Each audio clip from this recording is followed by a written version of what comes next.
don't like me counting down. Please rise, and by the end our spirit for our opening hymn 346. Come sing a song with me.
Good morning.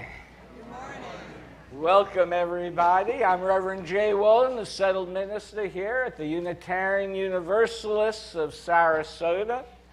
We want to welcome all of our visitors, both on campus as well as online, live streaming on YouTube, or whenever you may be watching this on YouTube in the months and years to come.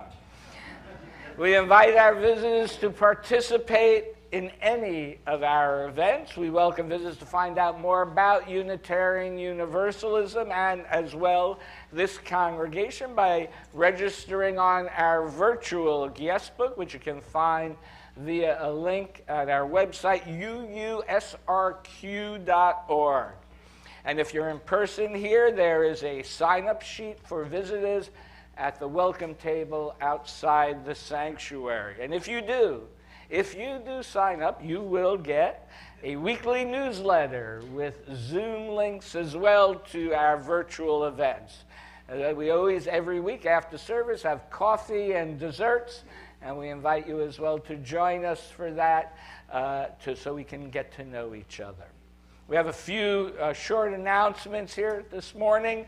This Thursday, January 9th, from 6 to 8 p.m., we will be having Ray Arsenal speaking. He is the author of In Search of Beloved Community by John Lewis, a book about the life of, he was a freedom rider and marcher at Selma, fighter for civil rights, and it's a long book. I've been listening to it on 2x speed to get through it before Thursday.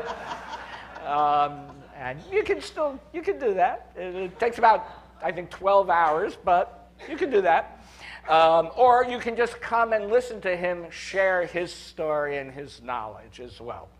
Also, today is the first day to turn in your guest at your table collections. If you don't know what that is, after service as well, you can go see Linda Bodycomb, our UU Service Committee liaison, who will have a table outside next to the social justice table, and she will help you with that. And as well, this is the first Sunday.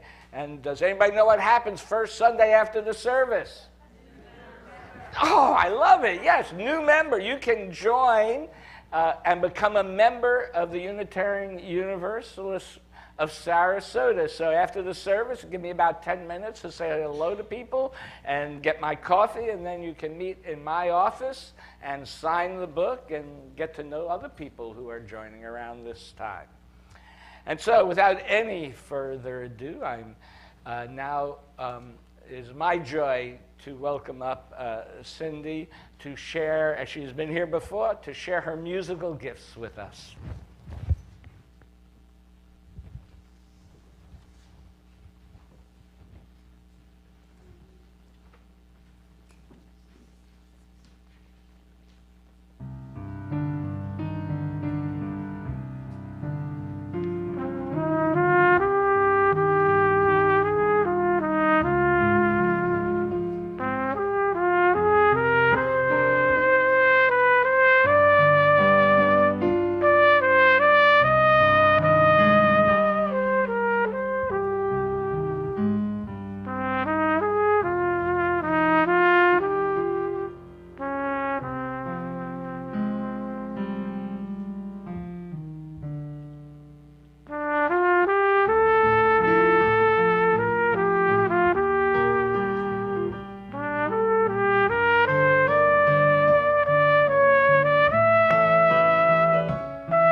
Our opening reading is from the theologian Jürgen Moltmann, The Theology of Hope.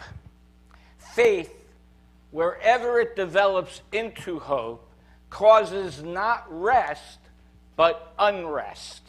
Not patience, but impatience. It does not calm the unquiet heart, but is itself the unquiet heart in all of us. Those who hope can no longer put up with reality as it is, but begin to suffer under it, to contradict it. True hope means conflict with the world, for the goal of the promised future stabs inexorably into the flesh of every unfulfilled present. End quote. As we light our chalice now, let its light be a symbol to point us to the end of any dark tunnel that we find ourselves in. Please join me now in affirming an excerpt from our Statement of Values and Covenant, which is in your order of service and is printed on the screen behind me. As Unitarian Universalists, we covenant, congregation to congregation, and through our association, to support and assist one another in our ministries. We draw from the heritages of freedom, reason, hope, and courage, building on the foundation of love. And so, although I am not Catherine Bonner, I will be doing the words for all ages. If you can later, maybe go give Catherine maybe not a pat on the arm, but on the back. She had a little accident yesterday, taking down some decorations here and fell, and so I'm pinch hitting for her as far as the words for all ages. And so the story we will be telling, is there a way to put the TV on in the back so I can see what's on the screen here? The story today is The One Day House by Julie Durango, illustrated by Bianca Diaz. And that is not it. Okay, that's it. One day, thank you, the next screen. One day, Wilson said, "I will paint your house orange and yellow like the sun." And Gigi smiled. "I will like that. But today, you are all the sunshine that I need." Can I get an aw? Thank you. And then one day, said Wilson, "I will fix Gigi's windows so that she can open them wide and feel the breeze." "That's a fine idea," said the ice cream man. "Fresh air is good for the soul." And then Wilson said, "One day, I will build a fence around the yard so you can have a dog to keep you company." "I will like that," said Gigi, "but today I have all the company I need." Aw, that is nice.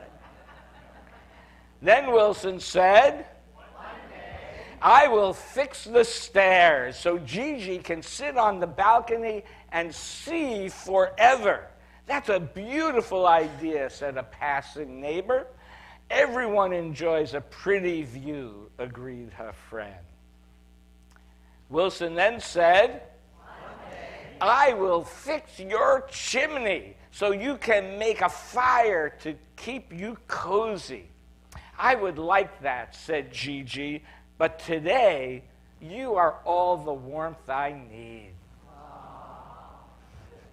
You can see there's a cat. Oh, well, they changed it. But there's a cat and a squirrel that were cuddling there. And I always thought that was so cute. Now, hopefully they'll bring the cat in. Maybe not the squirrel, though, I'm thinking. I don't know.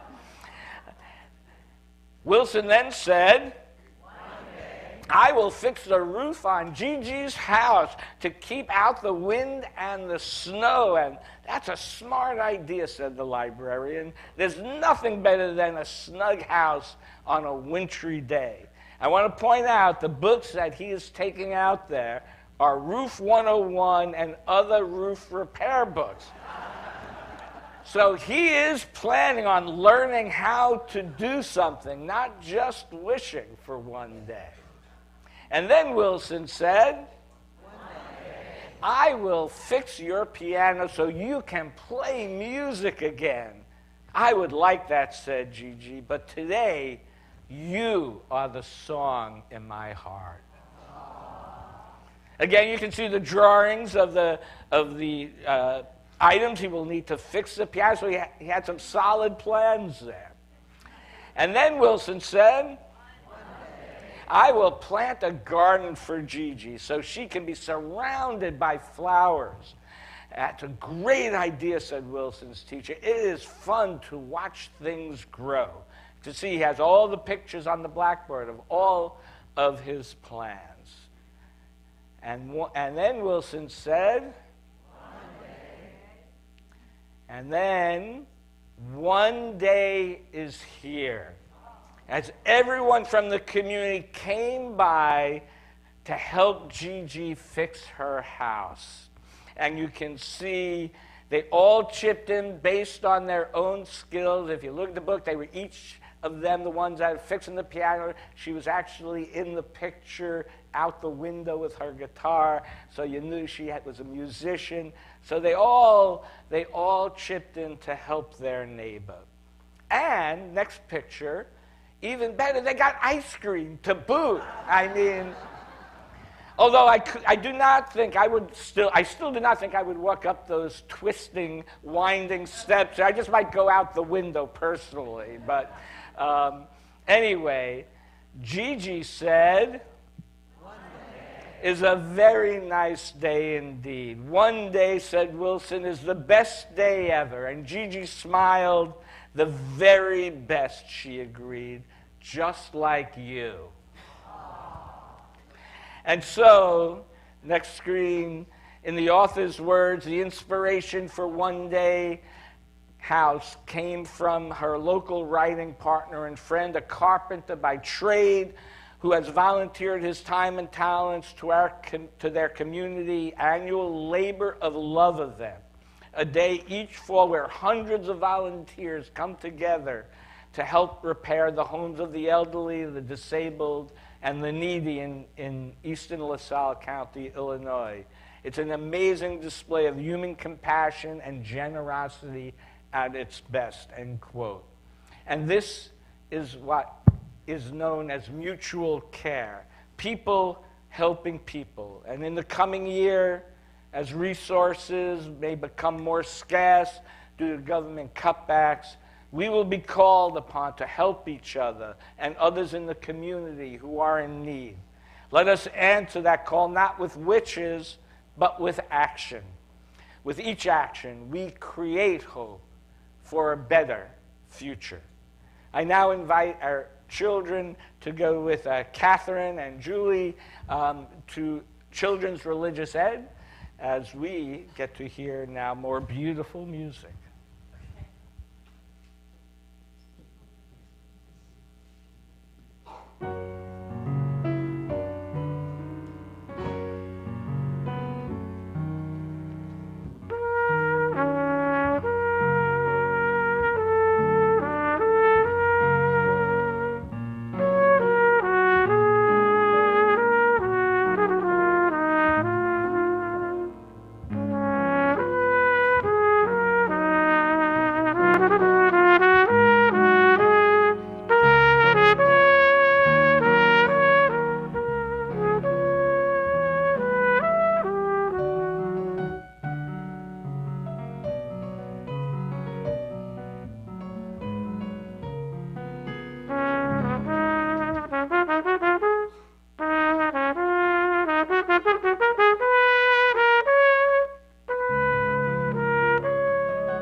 Our centering in words today are from Jan Richardson, entitled Blessing of Hope.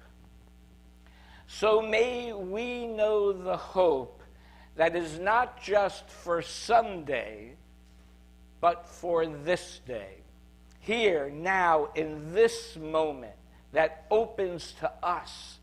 Hope not made of wishes, but of substance. Hope made of sinew and muscle and bone. Hope that has breath and a beating heart. Hope that will not keep quiet and be polite. Hope that knows how to holler when it is called for. Hope that knows how to sing when there seems to be little cause. Hope that raises us up from the dead, not someday, but this day and every day, again and again and again. As we go into a time of silence, I invite you to contemplate what brings you a hope like this.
So I want to share with you today the scriptural story of the Shawshank Redemption. It was a novella by Stephen King. I point that out to say that, everything that's secular can be sacred. It was a novella by Stephen King turned into an excellent movie in 1994. Shockingly to me, the Internet Movie Database, imdb.com, it is actually ranked the #1 movie of all time, even over Godfather 1 and 2, which to me, that's just sacrilege. But this story is a perfect illustration, I think, for the service today. I'm just curious, how many have seen The Shawshank Redemption? So most of you. I want to warn you there will be some spoilers here, but it's been 30 years it's been out. But maybe this will, for those who haven't seen it, this will maybe give you incentive too. So the movie tells the story of two men in Shawshank Prison. One, Andy Dufresne, played by Tim Robbins, who is wrongly convicted of killing his wife and her lover. And Red, played by Morgan Freeman, who proudly states that he is the only admittedly guilty man in the prison. And throughout the whole movie, there is an ongoing juxtaposition about whether hope is a good thing. In one scene, Andy is just getting out of solitary confinement and explains how he was able to survive it by imagining music in his head. And he says, and I quote, "The music was here and here." And that's the one thing they cannot confiscate, not ever. That's the beauty of it. Here's, meaning in prison, is where it makes most sense. We need it so we don't forget that there are things in this world not carved out of gray stone, that there's place inside of us that they can never lock away. And that place is called hope. And Red responds, "Hope is a dangerous thing. Drive a man insane. It got no place here," end quote. So first I want to say I loved how Andy used music that was in his mind. And we sang earlier the song, "Come Sing a Song With Me That I Might Know Your Mind." Right? Music in particular gets deeply embedded in our souls and our consciousness. Right? There's a reason I have 30 versions of the song Hallelujah on my iTunes playlist. I'll be doing a service on that song February 9th, so just a little teaser there. For whatever reason, though, this song helps me remember that place deep within myself that gives me hope, that reminds me deep within myself who I am. It reminds me deep within myself that who I am is worthy. And it's sad, but we need to constantly remind ourselves of that in a world that is constantly trying to tear us down. And so we have to keep the song of our lives singing, okay? Especially in times of trouble, in times of uncertainty. We need to keep it alive in our minds, in our hearts, but also hopefully in some small ways, maybe even large ways, in how we live our lives. The prison in this story is also a metaphor for our lives. I see everything in metaphor in my life. Our minds can become like a prison, right? As we're often trapped in a mindset that things can't change, that things won't get better.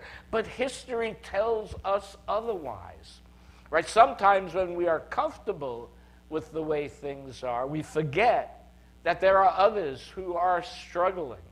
And that is a prison for us as well, walling ourselves off from the lives of others who are struggling.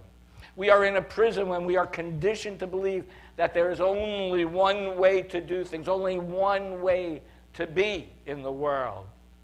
We in this country are conditioned into a capitalist, consumerist mentality where we believe that we have to earn more and more money to buy more and more things and get the greatest of everything.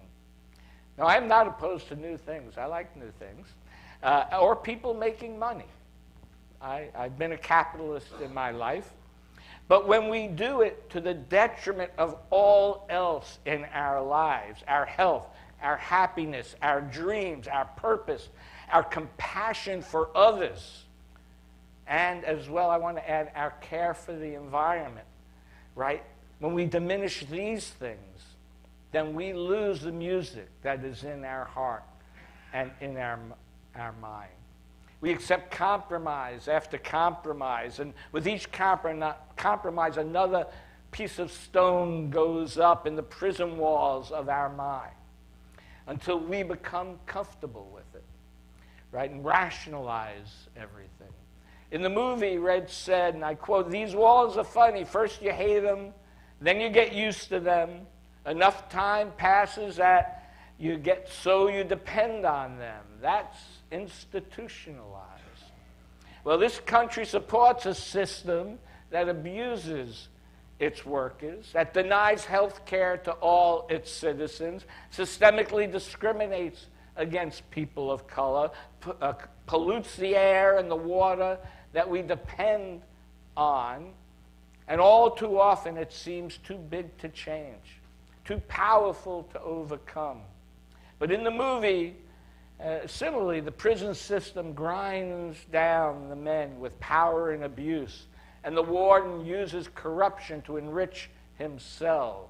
That sort of sounds similar to things that happen sometimes in this world. But Red said, and this is why Red said hope is a dangerous thing, because they didn't want to be disappointed, believing it was hopeless. Right? And I want everybody to remember the book Dante's Inferno, that the sign entering hell says, "Abandon hope, all ye who enter here." So their helplessness prevented them risking anything. Right? They had become conditioned to accept their fate.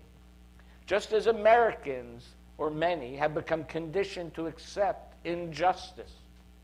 Bulgarian writer Maria Popova wrote, and I quote, "Critical thinking without hope is cynicism, but hope without critical thinking is naivete."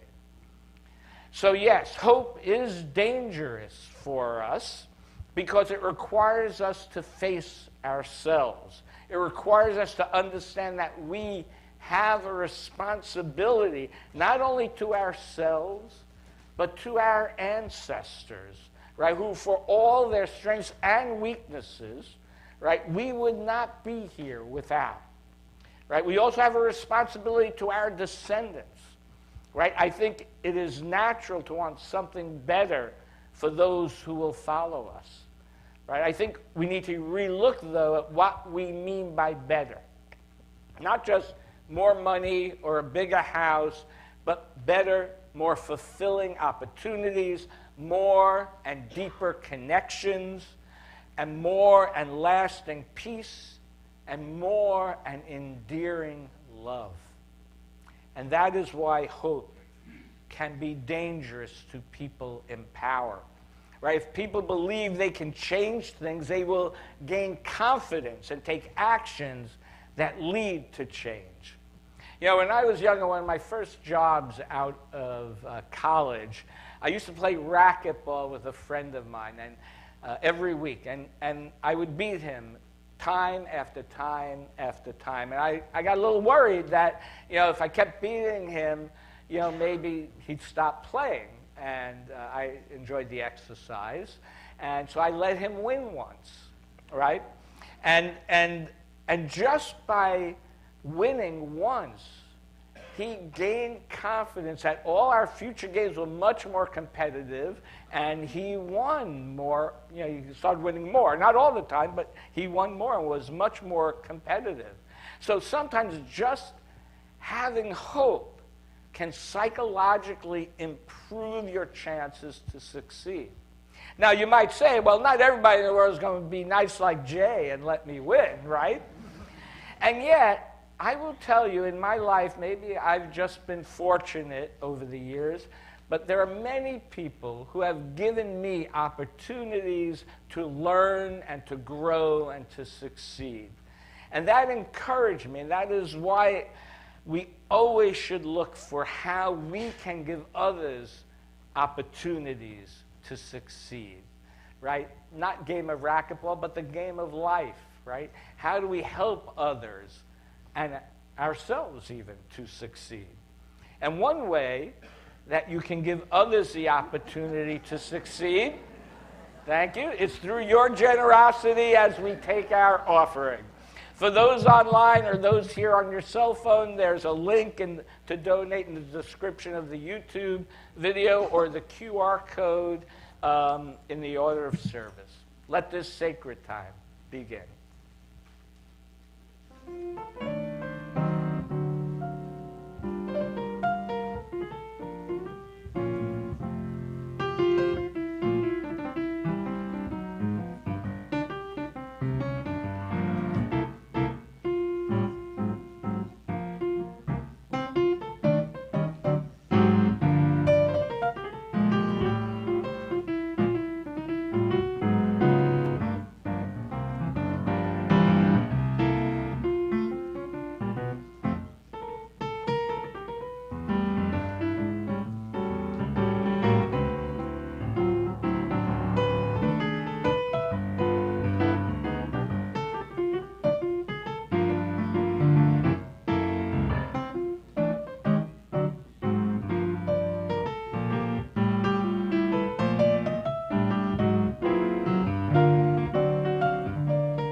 My next reading is from one of my favorite writers, Rebecca Solnit, from her book Hope in the Dark.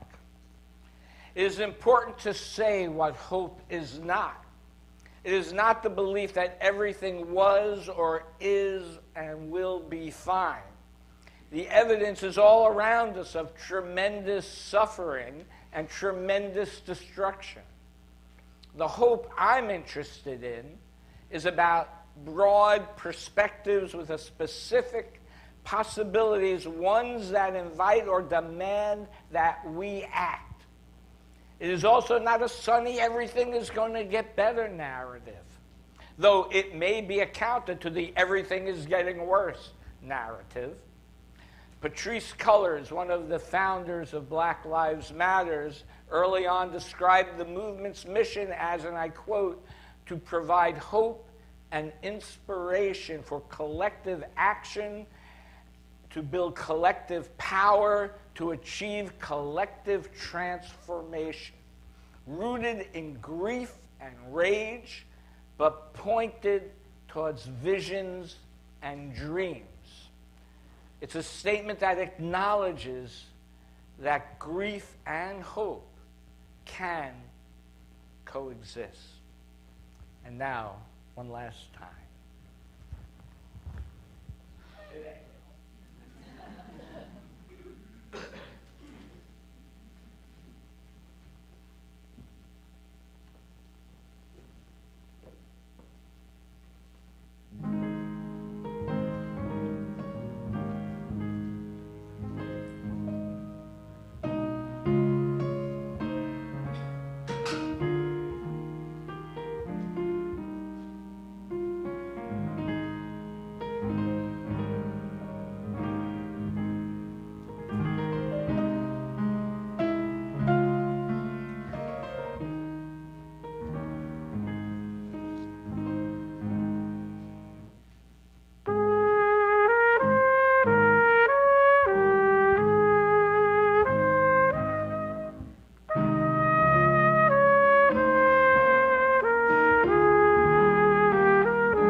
Thank you. Just beautiful. One of the great advantages of being part of a congregation is that you have the opportunities to lead and experiment and grow. Right? Personal growth and justice don't always come easy, and it doesn't always come immediately. As the Moltmann reading said earlier, right? Hope requires impatience. It requires unrest to be unsatisfied with the way things are. And I also quote Frederick Douglass in an address to the West India Emancipation wrote, "If there is no struggle, there is no progress. Those who profess freedom and yet deprecate agitation are people who want crops without plowing up the ground. They want rain without thunder and lightning. They want the ocean without the awful roar of its many waters." This struggle may be a moral one, it may be a physical one, or it may be both moral and physical, but it is a struggle. Power concedes nothing without a demand. It never did, and it never will.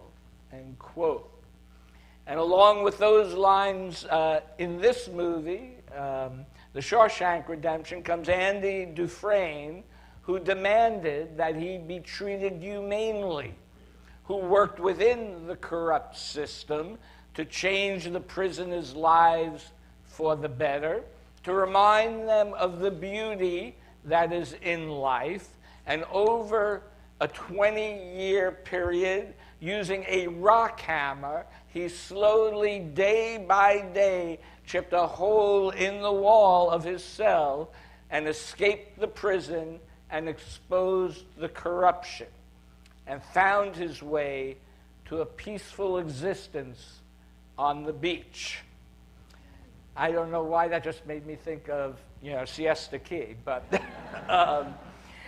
although his was in Mexico in the movie. But prior to his incarceration, Andy was a banker, and he used those skills to survive in prison. Or perhaps, to draw the metaphor even further, perhaps prison was the metaphor for his previous life. Right? After his escape, he changed his existence. He didn't go back to being a banker. He realized what was important in his life. He rebuilt his life based on his values and serving others, not oppressing others. Living in harmony with nature, not destroying it, and offering his friend a vision of transformation and opportunity. In his own transformation and in transforming injustice, he found redemption and he found inner peace. The second important point in this escape narrative is that he knew he could not change his circumstances overnight. Right? He took the long view, and each day he did something that led to his eventual freedom. He worked at it every day because he had hope that one day he would have an opportunity. And that is something each one of us can do, right? Every day, whether it is taking 5 minutes to meditate, to write a letter to a public servant, or visiting an ailing member, there is something that each one of us can do every day, maybe playing beautiful music, right, to make this world a better place, not just for ourselves, but for others. In the movie, the prisoners were so accustomed to their circumstances that they were afraid to leave prison even when allowed. And out in the world, they didn't understand the rules. And that's an important thing to understand, right? If you're going to change the outcomes, you have to understand the rules of the game and how to play it. And then sometimes you have to change the rules, right? Whether it's first changing the hearts and minds, or changing tactics, or changing legislation, You can't just wish things away. Now, social media posts are great, an important way to spread information. I do that myself. But, and for some, that's all some people can do. But like the person who never thought he could beat me at racquetball, don't assume you can't do more. Right? Continue to work day after day after day to look for ways to challenge the status quo. The future is unknown to us, and that is the point of hope. We can't help, we can help make the future with our actions, with our perseverance, and yes, it will require some sacrifice on our part. But it must start with hope. Hope requires us to believe that there will come a time when things are better. It may not be even in our time, but hope requires us to believe that somehow, somewhere, what we do now matters. So we have to do something that matters. And you can never know how it will play out in the long run, and you have to be okay with that. Right? And that is where faith comes in. And if you look back in the history of the span of any 100-year period, or most 100-year periods, I should say, you could never have imagined what would have happened if you started from the beginning of that period, right? If you look back, you can see how groups of committed people became harbingers of change. They planted a seed. They planted an idea. They took an action. They stood up for justice, and they helped those who needed help, and they helped themselves as well by doing so. Throughout the movie, Andy's hope infected the others. And so who knows what events today will shape and influence or inspire what someone sees and hears in the future. Certainly, I have been inspired by others' acts of courage and sacrifice. Clearly, by this movie, I am inspired by so many of our members who go out and support each other when they are in need, who go, I mean, we had someone, Catherine got hurt, boom, a couple of them made sure she got to the hospital. She stayed at a member's house last night. And so we take care of each other. Right, I'm so inspired by the actions that people take in this congregation, to the work we do in the Newtown community, the work we do for the environment, the work we do for the LGBTQ community. All of these things, we have committed people taking actions to fight for justice, and that is what is needed. So let us move forward even knowing that our future is uncertain. And let us dream about a future that we dare to create. And then let us dare to create it. Andy's action and escape from prison gave hope to others. And after Red's release from prison, he found a note that Andy had left for him. He said, "Hope is a good thing, maybe the best of things, and no good thing ever dies." End quote.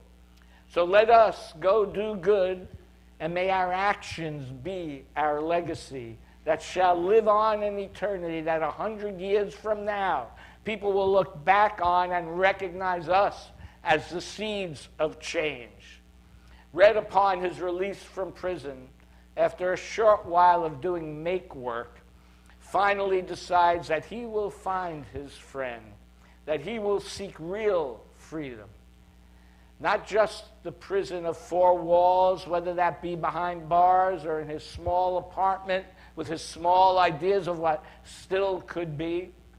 Quoting Bob Dylan, Red says, "You either get busy living or you get busy dying." And so I encourage you to live, to sing, to dance, to dream. And if you do, then like Red says as he embarks upon his freedom, I find I am so excited that I can barely sit or hold a thought in my head. I think it's the excitement only a free person can feel. A free person at the start of a long journey, whose conclusion is uncertain. I hope I can make it across the border. I hope to see my friend and shake his hand. I hope the Pacific is as blue as it has been in my dreams. I hope, end quote. So may you cross whatever borders you seek. May you feel free to find and create your dreams, whatever they may be. May you find hope. May it be so. Happy New Year, by the way. And now I invite you to rise in body and or spirit for our closing hymn. Now let us sing. 368, feel free to dance, to clap, to do whatever your heart calls you to do.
Are from The Case for Hope by Rebecca Solnit.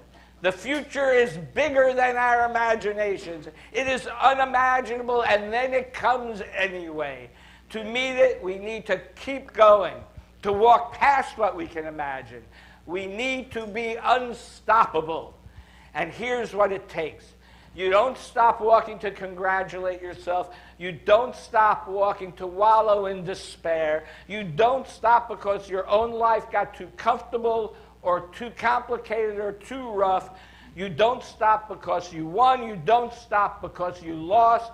There's more to win. There's more to lose. Others who need you. May it be so. Please join me in extinguishing the chalice. We extinguish this flame, but not the light of truth, the warmth of community, or the fire of commitment. These we carry in our hearts until we are together again. Thank you all for your presence here today. Go out, do good, be hopeful.